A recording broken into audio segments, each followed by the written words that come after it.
Hey guys, what's going on? Good afternoon from Dhaka, Bangladesh. Today I want to do 4 reviews for you, 4 mini reviews, and I hope you guys can watch them. I have a couple of designers and couple of niche, all right? And let me start by one fragrance that is easy, okay? I want to compare the latest batch of Invictus Aqua 2018 version versus 2016. I forgot which year it was, the vintage versus the original. I mean the vintage versus the latest one.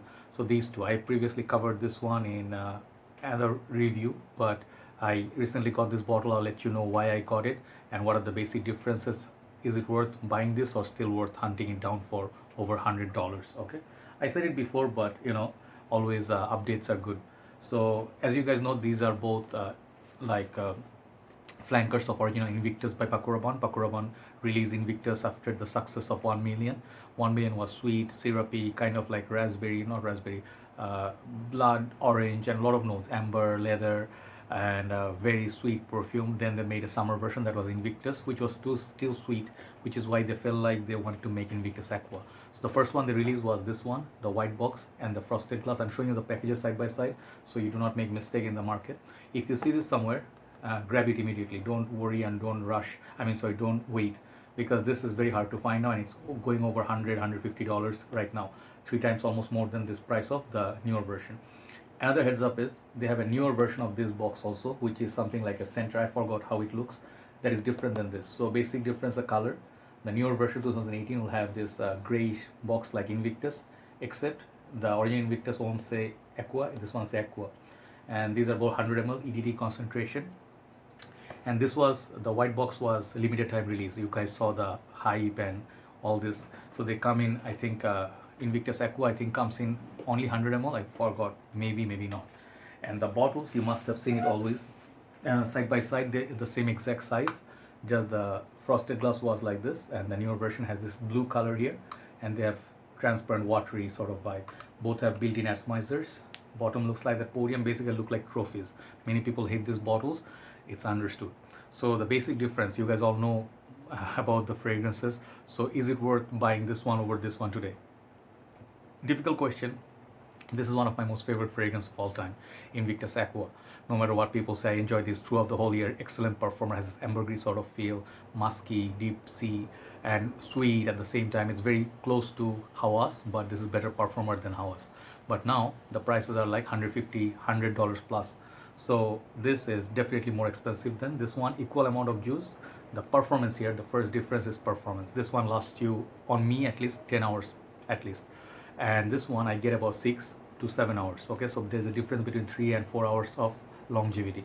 But if you talk about the price point between these two, this is way cheaper. You can have this under, way under $55 now in Bangladesh. And sometimes if you look for discounts, you can still have it like cheaper. So this one, for the price what you get, I think the performance is very agreeable. To get a fragrance that you get like 6 hours plus from a fragrance, it's not a bad thing at all. Many of your more expensive fragrances do not give you that push. So if you talk about longevity, this one is still worth it. So the basic difference, again I'm telling you, in terms of smell, is this is more musky and it gives you deep sea sort of a feel that you also get from Aqua Atlantic, Bulgari Aqua Atlantic, or Dylan Blue. They have this, some people say Amara gives them the eggy vibe. I don't get the eggy vibe, but it definitely has the sea accord. So this is more deeper, more creamier, musky. This one is more watery. And watery, what I mean by it, they added a lot of grapefruit and watery tonic accord, so makes it more refreshing. And this actually follows, the both of them dry down follows the same way, goes to the Invictus direction.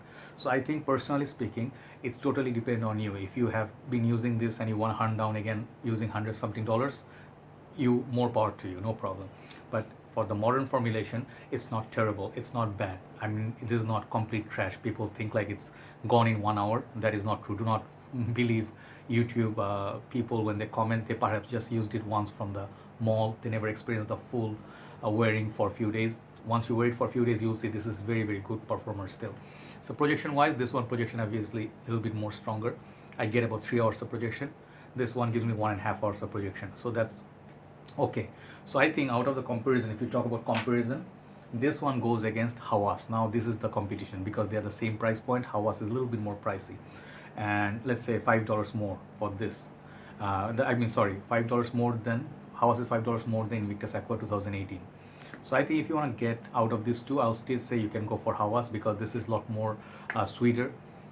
It has this Arabian touch to this. If you do not like the Arabian touch, is more muskiness, you should go for this one. Okay, this is more designer like, more approachable, and anybody will recognize. No one's going to complain about this fragrance. It's more refined version of the original Invictus. It's more cleaner. So the performance, yeah, that's what is the only difference, and then the opening. Apart from that, everything else is identical, right? So I think which one you should pick. If you ask about like practicality, if you like Invictus Aqua, you should pick this because this is available.